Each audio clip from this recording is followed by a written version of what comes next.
Hey guys, Michael Neal here with Bass Resource. The fall time of the year is what a lot of anglers really consider to be the toughest time of the year, and that's because the bass are so focused in on bait fish.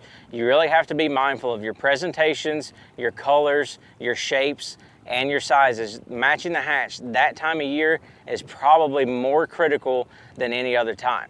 So soft plastic jerk baits and different ways to rig them is really one of the best times for the fall and best presentations. So number one that I'm gonna start out with is something that you can cover a lot of water.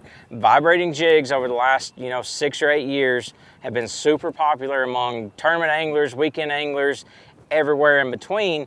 Straight out of the pack, almost all of them are gonna come with a skirt.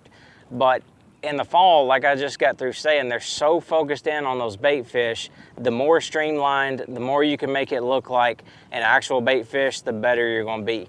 And most of the time in the fall, I will take the skirt off and just put a soft plastic jerk bait as you would a trailer, but just single by itself. So this is a much more streamlined presentation, much smaller presentation.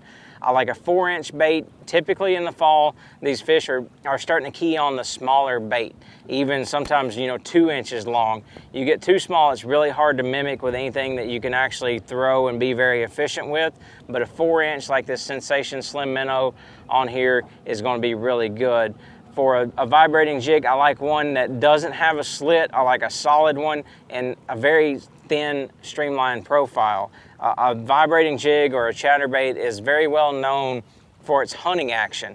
And when you take a skirt off and you put a slim bait on here like this, you're going to get even more hunting action. So as you're winding it, you're going to notice it kind of kick out sideways or blow out. The blade's going to stop turning, and that's just going to get some reactions out of those fish that are so keyed in on that bait fish, and let your bait set apart from those big schools that they're often focused on. You go into a lot of pockets and you're seeing the big clouds up on the surface.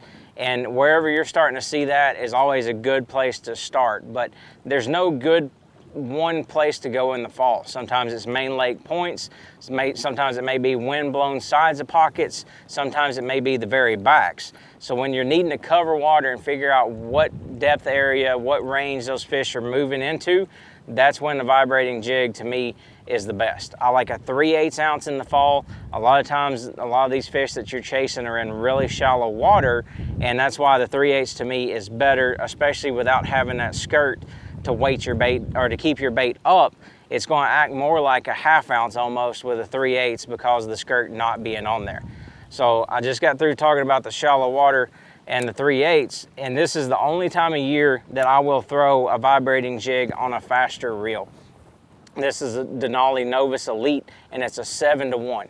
Any other time of year, I'm always going to throw a 6, but I like this 7 when the fish are up high, chasing bait really hard. I think you get a little bit more of a reaction on this little bit faster reel. I'm not saying to burn it any faster than you normally would, say on a 6-speed reel, but I think if you just maintain that same cadence that you do on a 6, move your bait just a little bit faster, I think that makes a big difference on getting a few extra bites. For line, I like 20-pound Sunline FC Sniper. That's my go-to for a vibrating jig. Nothing really changes there. A rod, this is probably the most versatile rod in the Denali lineup. It's a Covert 7'2" medium heavy rod. I throw a spinnerbait, vibrating jig, swim jig, topwater, buzz baits, things like that on this rod.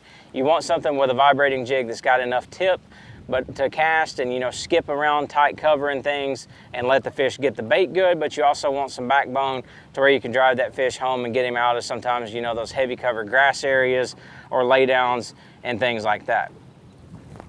So the most popular way to fish a soft plastic jerkbait, and the way everybody really knows it for, is just weightless on a single hook like this. And that's a great way to catch them.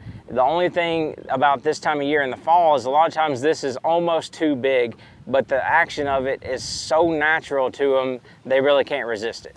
And they make some smaller ones. This is a 5-inch jerkbait from Big Bite, and I'll always stick with something that's going to be shad pattern. The more natural, the better. This is a time where matching the hatch matters more than any other time of year in my eyes. So the more natural of a shad pattern I can get, the better off you're going to be. Even something with a little bit of clear in it. When you're having to throw a bait that's a little bit bigger than the bait fish are, that's when I like something that's got a little bit of clearness to it, like this back is just kind of clear and got a lot of glitter in it. The hook to me is a big deal on this soft plastic jerkbait, the Gamakatsu hybrid worm hook. It's called hybrid because it's a cross between an EWG and a round bend. So it's a little bit different bend. To me, I like this on your bulkier plastics, your soft plastic stick baits, your soft plastic jerk baits, things like that have a little bit more meat to come through, because when you actually get a fish to bite, this bait is going to go this way. So if you've just got a traditional round bend right here, you're not going to have very much gap to actually get that fish hooked and the hook penetrated in him good. The G-Finesse series has tournament grade wire. It's also got a little bit smaller barb, so it doesn't take near as much to get those fish hooked. And that's a big deal to me, especially in the fall when they're so keyed in, you get so few bites, you want to be able to capitalize on every single one that you get. I prefer totally weightless that time of year because you're going to be looking for those fish that are feeding upwards. Schooling is a huge deal that time of year, so if you can get this bait to them when they're up and schooling, it's almost a guaranteed bite. For line, I like a smaller line on this. These weightless baits, they don't weigh a whole ton, so you want to go as light as you can to be able to maximize your casting distance, but you also don't want to sacrifice all your strength. So I go with Sunline Shooter and a 16-pound, just kind of a good all-around line for me. With the rod, I think you need a longer rod, especially in the fall, because like I said, when they are up schooling, you really have to maximize your time. The longer the rod, the longer your casting is going to be. This is a 7'4" medium heavy Denali Lithium Pro. It's labeled a worm and jig rod, but to me, it's just fine for doing that. In the fall, most of the time, you're going to be twitching your bait upwards, having your bait actually skip up out of the water, and that's where I really like this 7'4" because you're not worried about slapping the water. You've got your bait coming up, you've got a lot of backbone, a lot of length to get a good hook set on a long cast. For a reel, you want something that's going to be able to take up a lot of slack in a hurry. The same reel as I had the vibrating jig, the Denali Novus Elite, and a 7-to-1. Not really worried about moving the bait with your reel, you're just wanting to take up that slack with those steady twitches. Always got to have a spinning rod rigged up some form or fashion for every season, and you know, this right here is a scrounger style jig head. So it's just a jig head and it's got a little soft plastic bill on it, so it's not going to be nearly as aggressive as a vibrating jig or anything like that. One key with it is you either want to throw a snap or you want to tie a loop knot in it, just to give that bait the natural free action it has. You know, these scrounger style jig heads have kind of gotten a bad name at times because people think they don't work enough. We've gotten so used to big paddle tail swim baits, vibrating jigs, super aggressive action baits. But these smaller ones like this are really just going to have a real subtle swimming action. And if you think about it, the bait fish, when you watch them swim by, they're not creating a whole ton of commotion. They're just, you can hardly even see their tail swim. So that's why this scrounger gives it just enough action to be lifelike instead of rolling side to side like a lot of your boot tails and things like that. Aaron Martin's had a big hand in designing some of the original scrounger heads, and you know, he's one of the most in-tune people there's ever been in the bass fishing industry with those fish, and he really went down a great direction with this scrounger head. You can really change the weights up, but for me, I like an 1/8 to a 3/16, no heavier than a 1/4, but typically an 1/8 is where I start. And I'm gonna throw this on a spinning rod just because of the weight. And like I said earlier, you want to be able to make those long casts. And you could throw this on a casting rod with an 1/8 ounce, no problem, but you're not gonna get near the distance. And I like this Denali Covert. It's a 7'6" medium. So you've got that long rod again for those long casts, because when they come up schooling, you're not going to have much time before they go back down a lot of times. So you got to be able to make sure that you can get to them. I like really small braid. This is Sunline SX1 10-pound. The leader size really not going to make a whole lot of difference. I'll just typically stay somewhere in that 8 to 10-pound class, but I don't make it very long. I think the braid, it just gives you such a better casting action. The longer your leader is, if you've got it actually coming in your reel, kind of hinders that casting action just a little bit. So I want my leader outside of my reel to maximize my casting distance. A 3000 series reel, this is the Fission Pro. The less time that your braid has to come off of the spool, the further you're going to be able to cast. Again, big deal in the fall. So let's talk about where to key in on the fall. The number one thing again is just the bait.